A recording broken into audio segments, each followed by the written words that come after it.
What's up guys, welcome to AnimeKouhai. If you want to help me out, please hit the like button and subscribe to my channel. That seemed to finish up most of our business, so I decided to take this opportunity to get one thing straight. In fact, this was the main reason I'd called so many people in here. Now, there's one thing I'd like to ask all of you. My question was about the merchants from Eastern lands.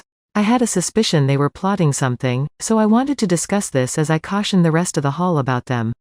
Our nation is open to anybody, and we allow people to go in and out as they please, so I'm sure Eastern merchants are taking advantage of that. But yes, King Gazel, we have been putting them all under surveillance. Henrietta, night assassin and head of Dwargan's intelligence organization, had been keeping tabs on them. That kept them from doing much, I'm sure. Taking any action would be suicide, in fact. Unfortunately, we have only a small presence as a trade partner, but we do have a talented intelligence agency. We do receive goods from the East, but not many of their merchants are seen within our borders. Perhaps they do not see us as worth the effort. Should you really refer to yourself in those terms? So they came to Bloomend, too, if not in great numbers. It sounded like they were watched over carefully, so no worries there. And is my own kingdom safe from them? Of course, Your Excellency. All imported goods are kept internally by our dynasty. The 13 kingdoms are not given the right to access them.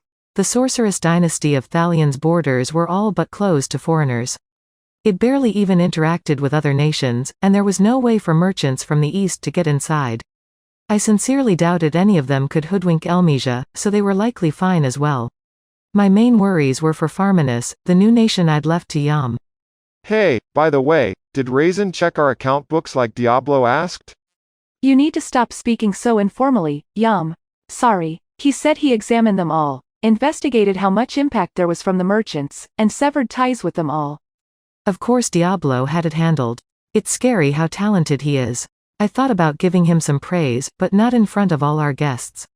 And as far as the Free Guild goes, we'll have to leave those decisions to each office. I was sure they'd have to. Not all Eastern merchants were government agents, some of them were just conducting regular business, no doubt. The guild headquarters couldn't tell every regional base to cut off all current trade with them. Their members needed work, after all. Thus, Yuuki instead promised he'd make sure the headquarters provided guidance as best they could, so I'd leave matters to him. And the Western Holy Church, or I should say, the Holy Empire of Lubelius has halted all business with Eastern merchants. Oh? I wasn't expecting that from Hinata. I asked why, and she replied that they came close to being taken advantage of. There was a merchant named Damrata, a fairly important one, so we trusted in him. I never thought he'd actually try to trick me. Trick you? Yes. On the night of the Walpurgis, someone snuck into Lubelius. I happened to be around to chase him away, but I was actually supposed to be meeting with Damrata then. And those two events have to be connected, huh? Listening to Hinata's rundown, Gazel agreed with her. Damrata and this intruder must be related. I thought so, too. But how was this mystery foe involved with the Eastern merchants?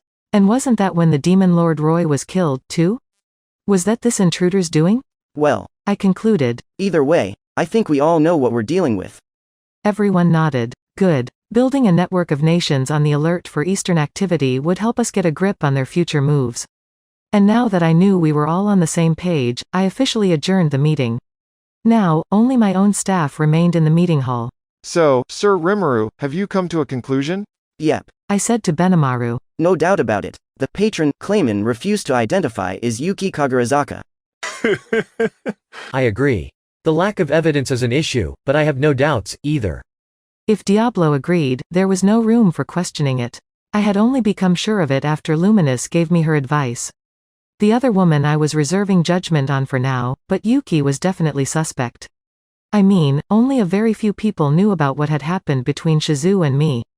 I wasn't sure who leaked that info to Hinata, but she told me herself that it was a merchant from the east. Then, as I conducted my own investigations, I came across some interesting information. Majoran told me that she never heard of the moderate jesters. Clayman was always a careful demon lord. Geld said. He didn't trust his own men one bit. I think he kept that company of clowns a secret from them all. He was right. Clayman believed nobody, and he wanted the moderate jesters to remain unknown to his entire bureaucracy. However, as Shuna proved in her investigations, he and the Eastern merchants had public connections to each other. Majoran saw them herself. She even advised them a few times. Ho. Which means? The clowns approached Clayman disguised as merchants? Geld and Gabble seemed convinced. I nodded back at them. I got some testimony from Adelman on this subject. Apparently, the jesters showed themselves to him. The jesters did not go through any particular pains to hide themselves. They certainly didn't disguise themselves as merchants, and if Adelman saw them, they must have at least ventured near Clayman's manor. No one had seen them inside, however, which made my theory more likely. Diablo's smile widened. The moderate jesters and the Eastern merchants. There's little doubt these two groups are connected. Right. Benimaru said with a smile of his own. And if Laplace didn't show up in that battle, then it was likely him who killed Roy.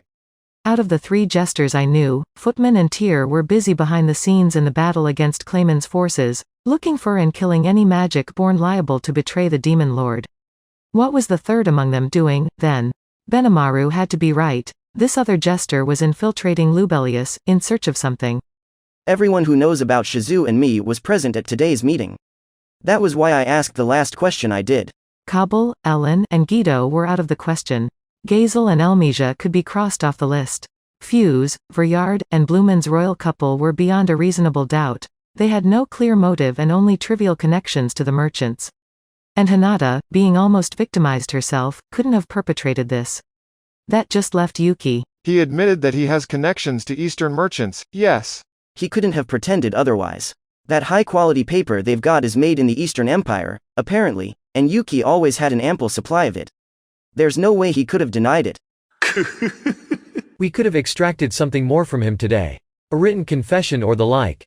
A pity we didn't. It was, but I wasn't too sad about it. Shizu and I had a unique relationship. Nobody who knew about it was the kind of person who'd breezily gossip about it to complete strangers.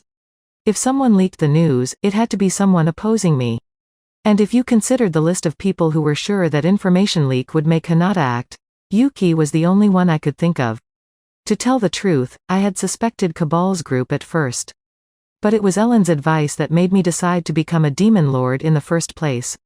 Plus, with Elmesia backing her up the whole time, there'd be no reason for her to tell the Eastern Empire about me. Revealing such a vital secret would benefit the enemy alone, not her at all, and the same was true for the Blumundians. If they wanted to oppose me, they wouldn't have signed a treaty with me. They would have just held back, avoiding deep ties with us, and profited from the fallout. If I had to guess, the Eastern merchants are trying to expand their influence in the Western nations. And the church forces got in the way of that, didn't they? I think so, too. If they pitted you against Hinata, Sir Rimuru, chances are they hoped you would kill each other off. Yes, it is clear that it didn't matter to them who killed whom. Benimaru and Diablo were in agreement with me. I went on. The two main influential groups in the Western nations are the Council and the Church, and I'm guessing the Eastern merchants are trying to work on both of them, slowly expanding their clout over time. And working with them. Is the Free Guild, then? I briskly nodded at Diablo. As motives went, this was the biggest and most plausible one. I had no physical evidence to back it up, but my conclusion was already made. So what will you do? I thought I could hear Diablo offering to assassinate him at once, but I pretended not to. That'll depend on what our foe does. I wondered if I was wrong for a moment, judging by how much support he offered us today, so let's just be very careful with him and see if we find a way to grab him by the tail. Very well, I will ensure the guild building in town is kept under constant surveillance. Thanks, Soe. Everyone else, I don't want to see any unauthorized moves from you. Yes, sir. Excellent. Honestly, I wanted to corner the guy right now and interrogate him. But without evidence, if he talked his way out of it, I'd be sunk. Yuuki ran the entire Free Guild, and I couldn't accuse him out of the blue with nothing to fall back on. And besides, it's not a non-zero chance. Maybe I really was wrong about all this. Understood. The chances of that are believed to be extremely low. They're believed to be, that's for sure. Without real evidence, not even Raphael could make a firm conclusion. Well, in my old world, we had a concept called presumed innocence. In other words, someone's always innocent until it can be proved that they're guilty. But even so, don't let up on them. My staff nodded their understanding. I had no idea what Yuuki was thinking. Hinata, Clayman too, the Eastern merchants, the Free Guild, maybe the council itself, and I, perhaps we were all dancing on the palm of his hand. We couldn't be sure of that right now, but that was about to change. We knew who to watch out for, and now we just had to quietly prepare and wait for the confrontation to come. The excitement of the festival was over. Normal life rushed back into the scene all too quickly. We had a mountain of things to do, problems kept piling up, no matter how many we solved. There was no time for me to wallow in melancholy. I heaved a gloomy sigh as I thought about the game of wits Yuuki and I were likely about to engage in. Volume 9 Epilogue. Flames of Avarice. Duke Muse staggered along. He had just tasted fear and despair. The demon lord Rimuru was no one he had any hope of handling. The plan was to make Rimuru owe him a favor, then tame him into doing exactly what he wanted him to. But, looking back, he couldn't have been further out of his league. It made Muse feel laughable. He thought he had him wrapped around his finger, but the shoe had been on the other foot the whole time. He couldn't help but laugh about it, but he no longer had the mental fortitude. And thinking about it, those people have it worse than I do. He recalled the merchants gathered up for him. A handsome man came from behind the demon lord's shadow, reading off their names, birthplaces, and the type and price for each and every one of their goods. His voice was like an accursed spell binding Muse's heart. How deep did they search? If they were disallowed from dealing in the demon lord's domain, they'd all have to return to their home nations. And Rimuru knew that. Reading off all their nationalities was his way of applying that extra beat of pressure to their threats. The demon lord's domain would no doubt develop further in the future, as would any nation working with it. It was the creation of a new and powerful economic bloc, and it meant any nation shut out of it would immediately fall behind in competitiveness. No nation had the luxury of sheltering its own merchants and ignoring a new alliance like this. Having just experienced the Founders' Festival, Muse could see that as the unvarnished truth. Such wonderful music, such innovative science. The gourmet delights, all rarities in the Western nations, were a shock to him. Monster nations, rural towns, and so on. He'd looked down on them all before he came here, but now he felt pathetic for doing so. Sensing all this culture he had never seen before made his heart throb. That's it for this video, guys. Thank you for always watching my videos and supporting my channel. Shoutout to Nashvin Wykrem, Luminaseka, Sama Nisan, Jason Kenji, Wabalabadubdub, CJ Pabera, Crimson Dawn, B-Back Mason, Kila Kitske, and last but not the least, shoutout to Vialka Yanes. I'll see you guys in the next video.